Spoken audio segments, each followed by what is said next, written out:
ਪਰ ਮੈਂ ਤਾਂ ਤੰਗ ਆ ਗਿਆ ਹੈਗਾ। ਹਰ ਰੋਜ਼ ਸਾਡੇ ਘਰ ਵਿੱਚ ਕੋਈ ਨਾ ਕੋਈ ਮੂੰਹ ਚੁੱਕ ਕੇ ਆ ਜਾਂਦੇ ਨੇ। ਪਹਿਲੇ ਸਾਡੇ ਘਰ ਵਿੱਚ ਇੱਕ ਹੀ ਮੰਜੀ ਹੈਗੀ, ਉਸ ਦੇ ਉੱਤੇ ਪੂਰਾ ਟੱਬਰ ਸੌਂਦੇ ਹੈਗੇ ਆ। ਆਏ ਅੱਲਾ ਜੀ ਮੈਂ ਕੀ ਕਰਾਂ, ਮੈਨੂੰ ਹੀ ਕਹਿੰਦੇ ਨੇ ਜਾ ਕੇ ਮੰਜੀ ਲੈ ਕੇ ਆ। ਚਲੋ ਕੋਈ ਨਹੀਂ, ਪਾਗਲ ਪਠਾਨ ਵੱਲ ਜਾਂਦਾ, ਉਸਨੂੰ ਕਹਿੰਦਾ ਇੱਕ ਮੰਜੀ ਦੇ ਦੇ। ए कौन है खाना खराब का बच्चा? ओए निश्वर खान, एक मिनट बाहर आना। ओए खुदा पक्का हमारा निस्वार पता नहीं किधर गया। ओए तुम इधर बैठिए, इधर आओ।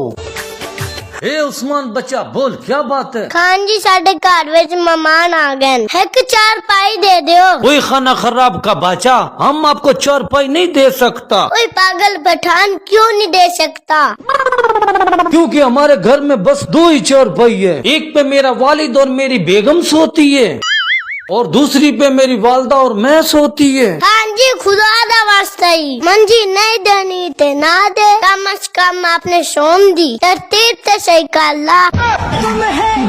अभी सोता है, अबू सोती है। हाय अल्लाह जी मैं की करा, मैं अपने बाबा गुलाब शाह नू 101 दफा बकवास कर चुका। मैंने प्राइवेट स्कूल दे अंदर दाखिल ना करा। ओए मेरे तो कंजर दी गल सुनदा ही नहीं हैगा। फिर मैंने कहेगा पूरा साल पढ़ाई करदा ने की कीता ही। हुण उसनू की पता अजकल प्राइवेट स्कूलों विच की हो रहा है। ओए उस्मान की गल है, क्यों खप पा रहे हैं?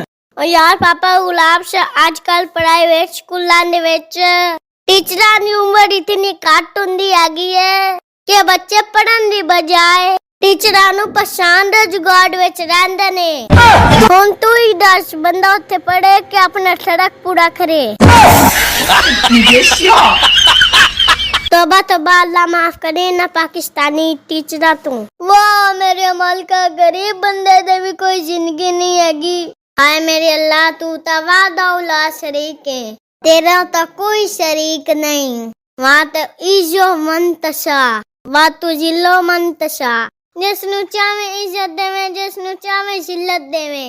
वाह मेरे अमल का, मैनू किस मुल्क दे विच पैदा कीता ही।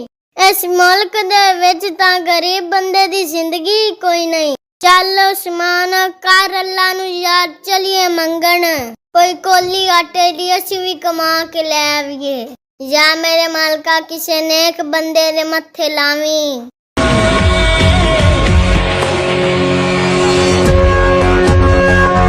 सब दा भला ते सब दी खैर। गुलाब शाह जी फकीरां नू कुछ दियो। ओए उनैन भाई, आ फकीरां नू अंदरों रोटी ले आन के दे। शाह जी ਹੁਣ ਤਾਂ ਤੁਸੀਂ ਰੋਟੀ ਦੇ ਦਿਓਗੇ ਤੇ ਰਾਤ ਨੂੰ ਕੌਣ ਦੇਊਗਾ? ਤੇ ਦੱਸੋ ਬਾਬਾ ਜੀ, ਹੁਣ ਫਿਰ ਅਸੀਂ ਤੇਰੇ ਵਾਸਤੇ ਕੀ ਕਰ ਸਕਦੇ ਹੈਗੇ ਆ? ਬਿਹਤਰ ਹੈ ਕੋਈ ਬਾਬੇ ਹੋਰਾਂ ਨੂੰ ਰੋਟੀ ਪਕਾਉਣ ਵਾਲੀ ਦਿਓ।